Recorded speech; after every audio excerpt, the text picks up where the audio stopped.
diyençeler gittiler.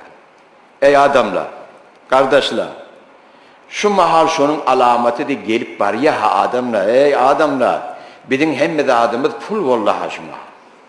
Bizim kıblağımız zenanalı oldu ha, şunu gerek ettiğin misin? Şunu alameti ha, Müslümanlar bir yöne bir eleki zat nedir ha bu zatla? Toylarda veden, cavalları veden, gelin kaydı vanidin göçüne minellerine dar, şunu kabul edip var ya Allah aşkına. Şu heleyle kayıda olmasın, bir cavan taptan tafadın zaten.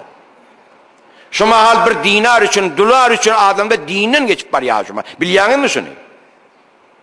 Sen önüme bir dolar oklonsa şu mahal, men dinim de satacak na'udu billahi min zalik. Elbette içinde vardır evliyalar. Kudaya müller. Yönü ekserimiz şu maşuca orttırsa adamda.